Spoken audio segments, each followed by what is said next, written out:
ବାବୁ ବଳରାମ ବଳ କଲିକତା ବଡ଼ ବଜାରରେ ଜଣେ ଗାଦିଆନ ମହାଜନ। ଉତ୍କଳର ସମସ୍ତ ବେପାରୀଙ୍କର ଦଣ୍ଡିଦାର। ସମସ୍ତ ମାଲ ଆମଦାନୀ ରପ୍ତାନି ତାଙ୍କ ହାତ ବାଟେ ହେଉଥିଲା। ଲକ୍ଷ ଲକ୍ଷ ଟଙ୍କାର କାରବାର। ଢେର ବର୍ଷ ତଳର କଥା।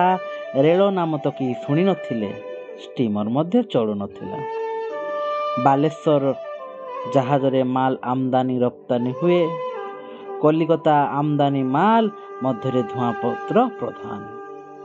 କଲିକତାରୁ ମାଲ ଆସି ବାଲେଶ୍ୱର ବନ୍ଦରରେ ଜାହାଜରୁ ଘାଟ ଭିଡ଼େ। ସେ ସ୍ଥାନରୁ ଶଗଡ଼ରେ ସମସ୍ତ ଉତ୍କଳକୁ ଚାଲାଣ ହୁଏ।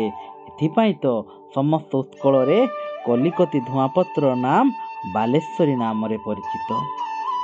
ହେଲେ ଏ ବାଲେଶ୍ୱରର ଲୋକ ଧୂଆଁପତ୍ରର ଗଛ କେବେ ଦେଖି ନାହାନ୍ତି। ଧୂଆଁପତ୍ର କାରବାର ବଡ଼ କଠିନ। ଏଠି ଘୋଡ଼ା ଚଢ଼ା ମହାଜନ କଥା ପଦକେ ଘାସ କାଟେ, ଆଉ ଘାସ କଟା ଘୋଡ଼ା ଚଢ଼େ। ମହାଜନେ ବୋଲନ୍ତି ଦକ୍ତା। ଏଇ ଦକ୍ତା କାରବାର ଆଉ ଗୋଖର ସାପର ଖେଳେଇବା ଏକା କଥା। ବାସନାରେ ରଙ୍ଗରେ ମାଲ ସମାନ। ସେଇ ମାଲ ମହଣ 20 ତ ସେହି ମାଲ ମହଣ 40 ଟଙ୍କା।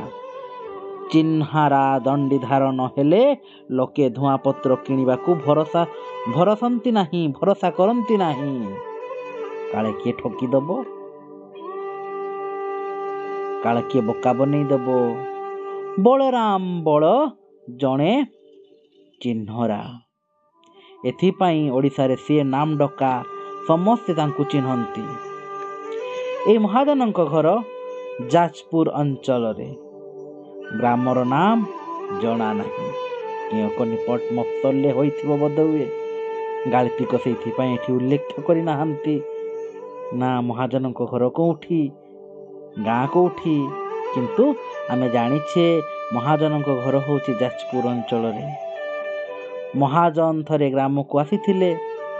10-12 ବର୍ଷର ଛେଉଣ୍ଡ ପିଲା ଗୋପାଳିଆ ଗାଁରେ ବୁଲୁଥିଲା। ଜାତି ପୁଅଟା ଅନସ୍ଥାୟୀ ବୁଲୁଛି କାହିଁକି? ଦୟାକରି ସାଙ୍ଗରେ ଘେନିଗଲେ। ଗୋପାଳ ଗାଦିରେ ଥାଏ। ଖାଉଛି ତ ଖାଉଛି, ଅଛି ତ ଅଛି, ତାକୁ କିଏ ଦେଖୁଛି? ପଚାରିବାର କି ଦରକାର କ'ଣ? ଦିନେ ରାତିରେ କ'ଣ ହେଲା କି ମହାଜନେ ଜଣେ ସୌଦାଗର ପାଖରୁ 5ଟା ଆକବରୀ ମୋହର କିଣିଲେ।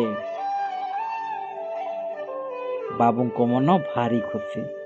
କୋଉଥିପାଇଁ ନା ଆଜି ସେ ଆକବରୀ ମୋହର କିଣିଛନ୍ତି 5ଟା। ଏଇ ଆକବରୀ ମୋହର ଗୁଡ଼ାକ ମିଳିବା ପଦାର୍ଥ ନୁହେଁ। ବାକ୍ସରେ ରଖି ପୂଜା କରିବେ। ମୋହର ପୁଟଳାଟି ଧରି ବସିଥାନ୍ତି। କେତେବେଳେ ତଳେ ରଖି ଦେଲେଣି। ପାଇକରା, ମହାଜନ, ମଟିଆ, ମଜୁରିଆ ହିସାବ ପତ୍ର ଛିଡ଼ିବାକୁ ରାତି 6 ଘଡ଼ି। ବାବୁଙ୍କର ହେବ ନାହିଁ। ଗଦି ବନ୍ଦ କରି ଉଠିଗଲେ।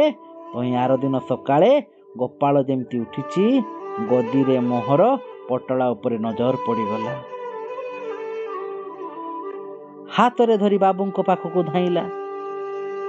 କୁକୁଡ଼ା ଡାକ ଆଗରୁ କଲିକତାରେ ଯେମିତି ତପ ପଡ଼େ, ଗାଦିଆନ ଧାର୍ମିକ ହିନ୍ଦୁ ମହାଜନମାନେ ଗଙ୍ଗା ସ୍ନାନ କରିବାକୁ ବାହାରି ଯାଆନ୍ତି। ଢେର ଜାଗାରେ ଠାକୁର ଠାକୁରାଣୀ ଦର୍ଶନ କରି ଗଦିକୁ ବାହାରିବା ବେଳକୁ ବେଳ 2 ଘଡ଼ି।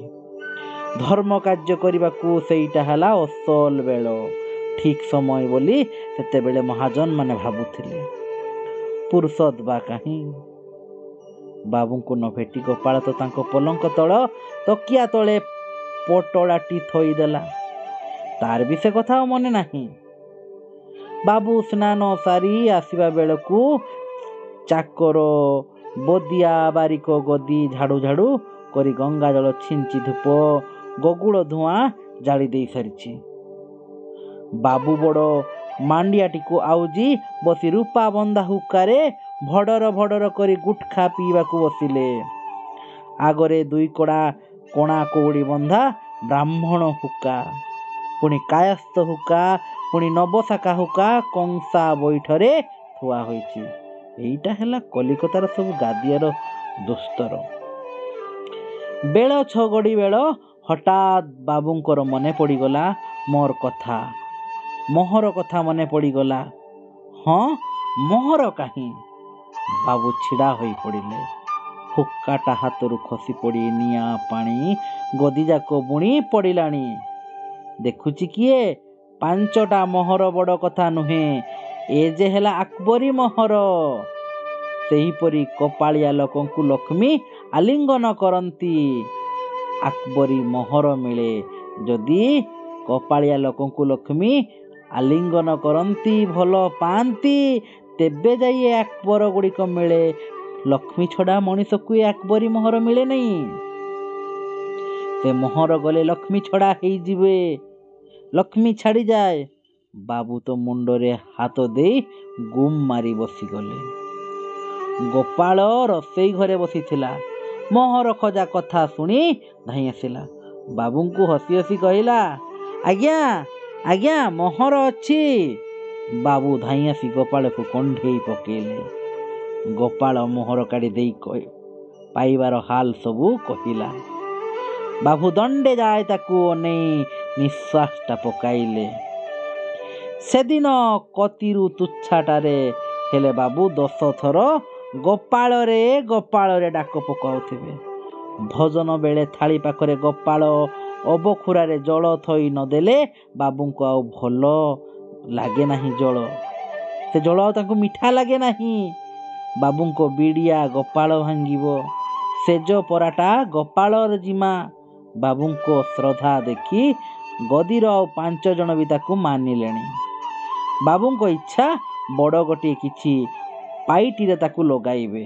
ହେଲେ ଓଡ଼ିଆ ପିଲା, ମଫସଲ ଗାଁରେ ଘର, ଏଣେ ତ କଲିକତା ଠା ଠକ ଗଣ୍ଠି କଟା ଖଣି କ'ଣ ବୋଲି ହୋଇଯିବ। ହଉ, ଆଉ ଟିକିଏ ପାରିଯାଉ, ତାପରେ ଦେଖିବା, ତାପରେ କ'ଣ ହେବ ସେ କଥା ଭାବିବା, ସେ କଥା ଚିନ୍ତା କରିବା ବୋଲି ଭାବିଲେ।